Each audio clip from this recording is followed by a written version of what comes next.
Folks, I'm happy to report that Tony Grossi and I were not suspended by the NFL after Thursday's game, and we are here for you because the Rizzo Show starts right now.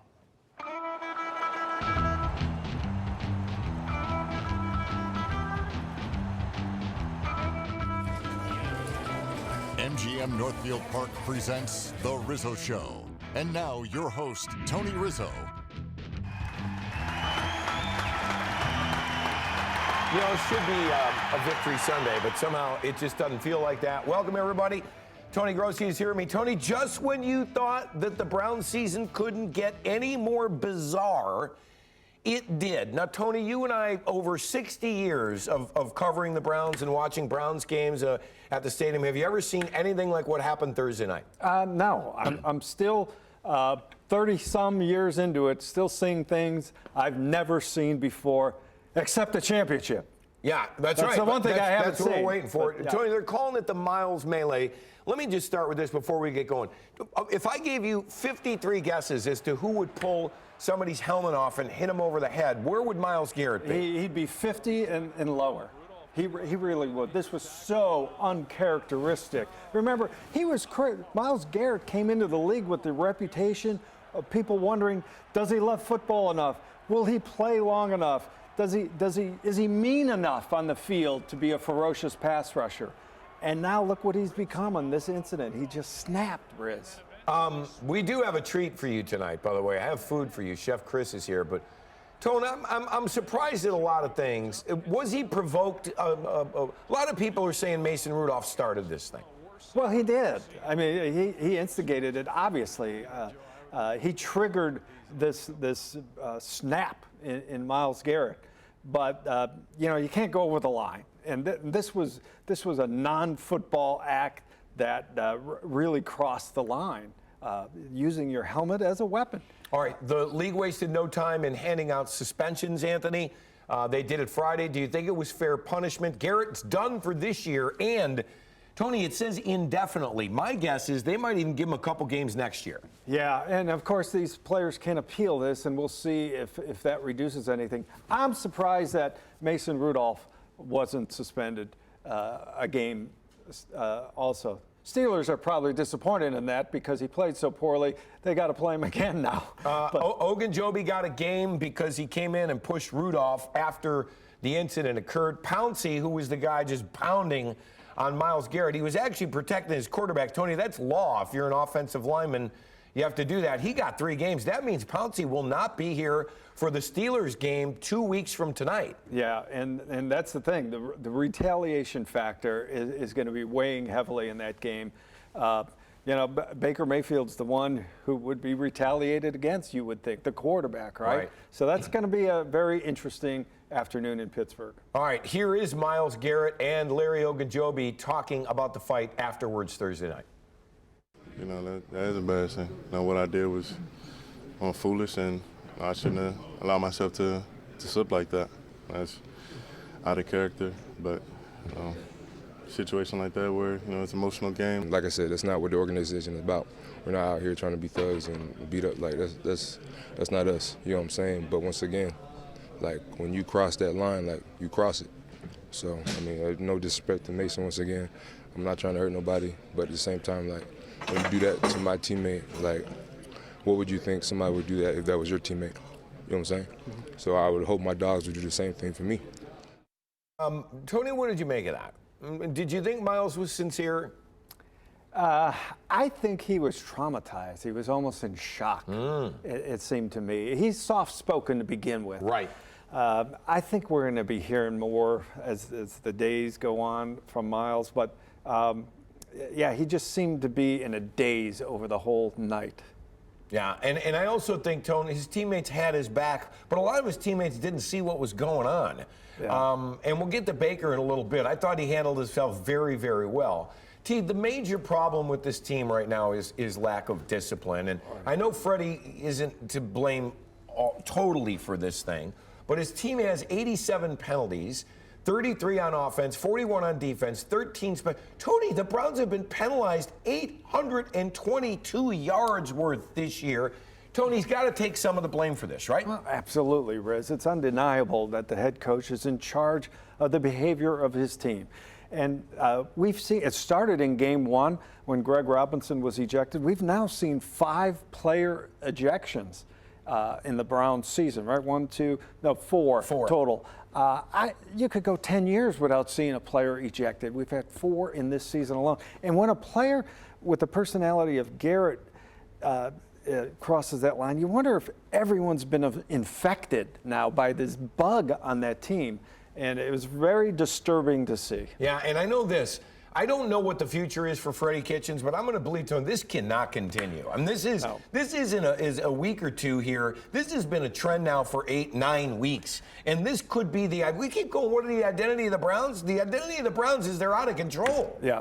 Yeah, and it has stained, I think, the season, the organization. It certainly took the joy out of a tremendous win, took the joy right out of it. No one can celebrate that win. You wonder where the team goes from here, how it reacts on the field and off the field. Well, you and a few other reporters asked him after the game if he thinks fighting is okay, and here was his response. I don't coach penalties. I don't coach false starts. I don't coach after the whistle grabbing somebody's face mask. I don't coach that. So I don't know what you're talking about with Indianapolis when I condone fighting. That's putting words in my mouth. I've never in my life condoned a fight. That's a penalty. Tony got real defensive there, and we're talking about in Indianapolis, Freddie said, I know he didn't say he told his team to fight, but he did say something to the effect of he was proud that they, got mixed it up in Indianapolis, and now here we are 9 weeks later, and the Browns are fighting. Yeah, and it's, again, first game of the year, there was some of this. There's no doubt that Freddie enjoyed the 2 days in Indianapolis, and the roughing up was a big part of one of the days. He felt they had bonded over that, and it's undeniable that it still had a negative effect on this season. All right, remember the home opener, Tone? This isn't. I mean, you mentioned the ejections. Greg Robinson kicking a guy in the head. Tony, I've never seen a Browns team act like this. I'm shocked. I really am. It's been an immature team all year long, just alone with the penalties, pre-snap penalties and just self-inflicted wounds. And now it's obviously gotten to another degree. I do think it stems from the coach. The coach has to clamp this down. He creates the culture of the season, of the team of that season. And when you get stuck in this, it's hard to get yourself out of it. Yeah, it really is. And you got players talking about all the wrong things for all the wrong reasons. However, I thought somebody did have a good night on Thursday night. I thought Baker Mayfield handled himself with class and dignity, Tony. After this happened, he was the adult in the room. He was interviewed on national TV while emotions were still very high. Oh, by the way, T had a good game. Yeah. Threw for 2, ran for 1, no interceptions. 3rd week in a row, he hadn't turned the ball over. A big night for him. First career win against Pittsburgh. You know how tough that is for a Cleveland quarterback to do over the years. No turnovers. This was the second most turnovers by any team in the league, and he protected the ball. And then afterwards, off the field, he kind of set the right tone. And not backing down. Yeah, he was kind of in a tough spot. Mason Rudolph is a friend of his. College friend of his. Going back to their days in the Big 12, and then he's got his teammate.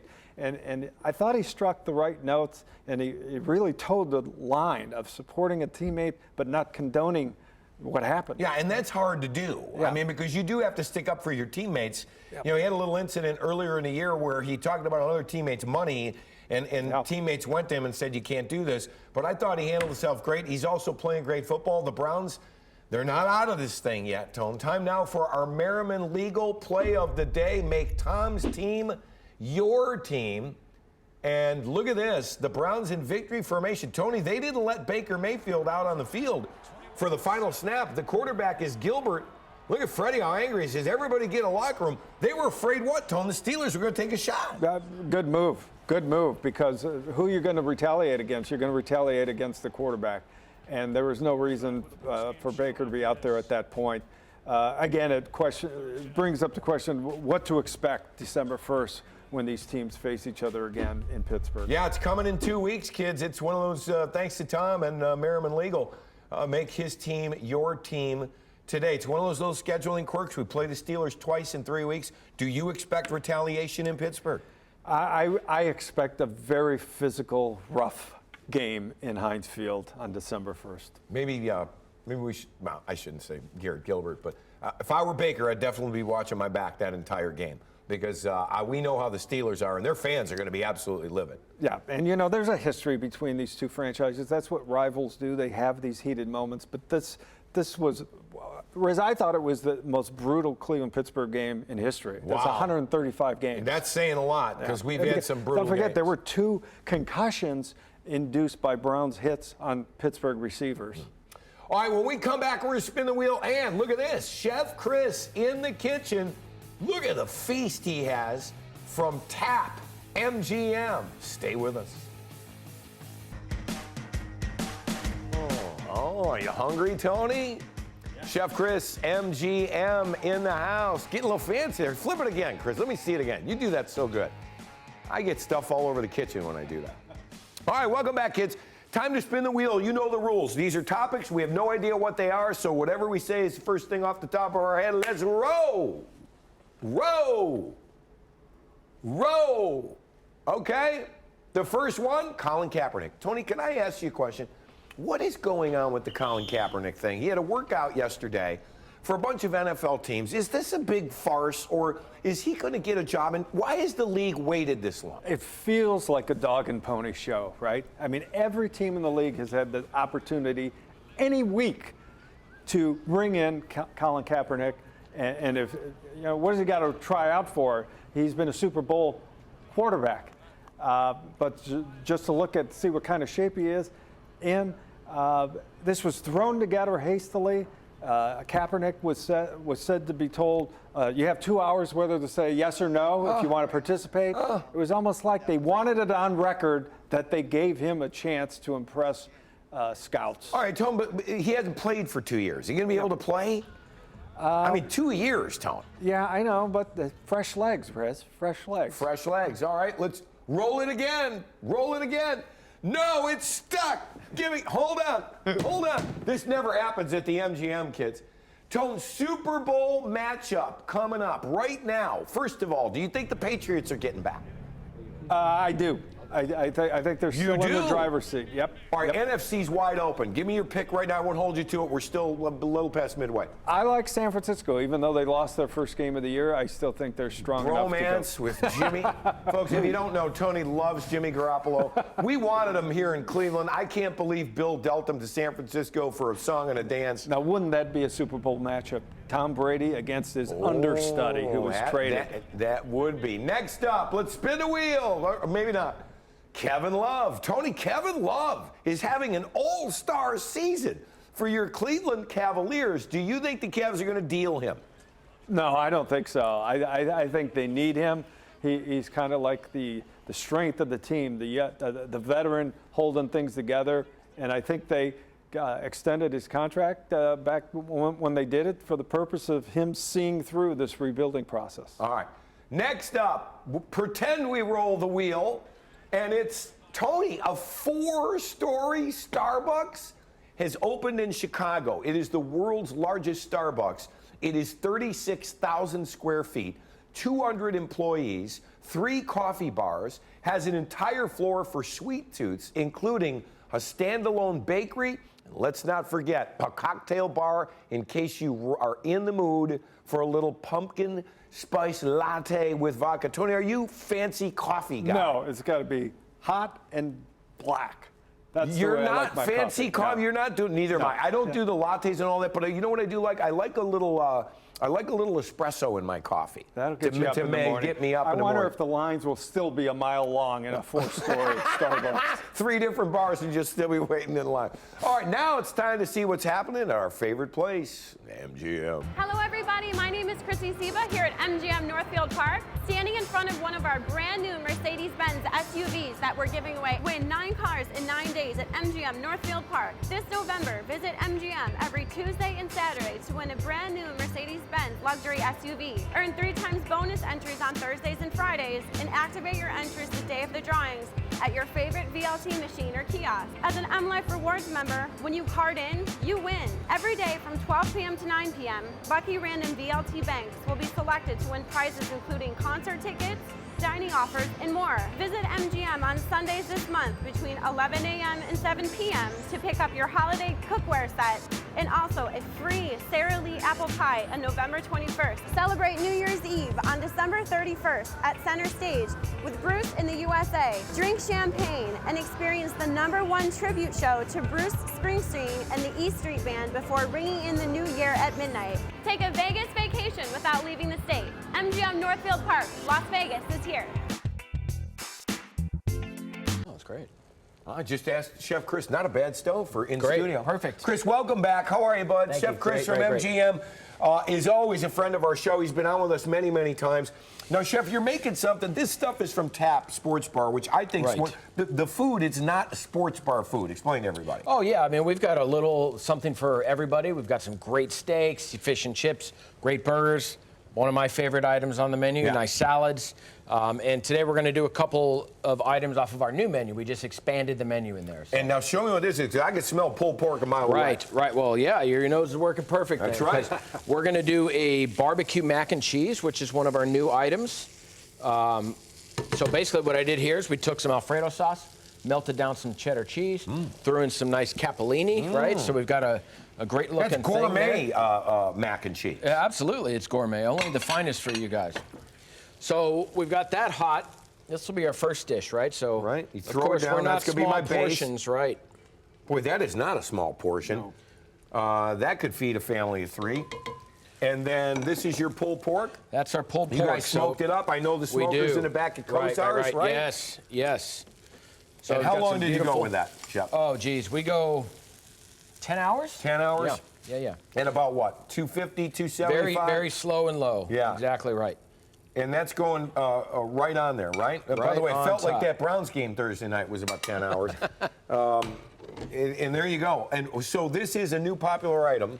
It is brand new. Here, I'm going to even let you finish it here. Okay, what do you So gotta do? what we do A little is onion? we do a little bit of seasoned breadcrumb, right, I like over that. Oh, yeah, a little texture. Yep, and then little fried onions on top. Look at that. That looks great. Oh, my God, that is wonderful. So that Now, one's ready to go. You is guys that can is try that something that. that you made up? That's Is it a dish something you made Chef up? Rayvon made up. Yeah, it was Chef a nice Rayvon, dish your that they, assistant, is here with you? He's here to help out. Yeah. Tony, take a little bite of that. And what do you got here? Now, I love me some blackened chicken. Well, you're gonna love this, right? We're doing a nice play on a po' boy, right? So we've got a beautiful pressed roll that we're doing here, right? Okay. And we've got your blackened chicken. Okay. Got Right, so just we're the gonna breast. put And just it the looks breast. seasoned phenomenally. Right. You take one Not of too those. spicy, but a good good flavor, good Right. heat.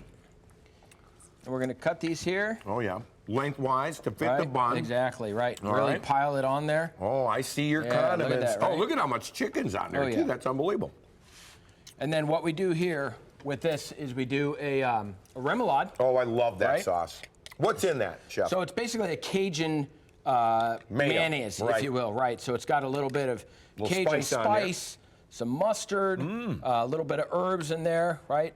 So we do a nice amount of that on there. Slaw. Slaw. Pickles. Oh, I Pickles. love pickles. Right? So underrated on a sandwich. Love Yeah, 'em. and these are beautiful bread and butter pickles. So Oh, yeah.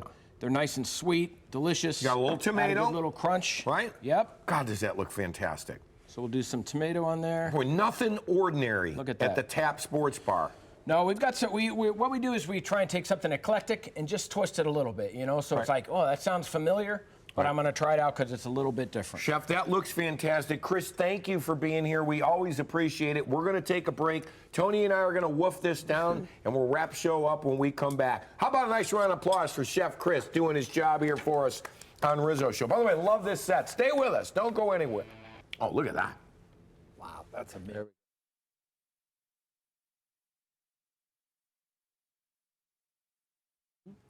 All right, don't go anywhere. Coming up next, our good friends, Big Chuck and Little John. Boy, we could all use a laugh tonight. We need it. After what happened Thursday night. Chef, cannot thank you enough for being here. Go on, Tony. I want to see you dig it. Here we go. So Tony's been dying to eat this chicken sandwich. Browns Dolphins next week. We got the shot, right? We can do that. We can do that. Absolutely. Isn't it great? Tiff, I got to say the combo of everything is phenomenal, right? This stuff We you guys put like together. things. You got to come out and try it. Oh, we're going to come out. In fact, we're going to be doing Rizzo Show out there pretty soon, just as soon as the Browns get their act together. Tony, thank you for being here. As always, it's a pleasure. I'm going to let you take as much of this home as you want. But our crew here is good. Brittany's waiting to chow down on some of this right now. Here, yep. John, my director, John, I've got something for you. You guys, thank you for being here. It's good to be alive. Good night, everybody.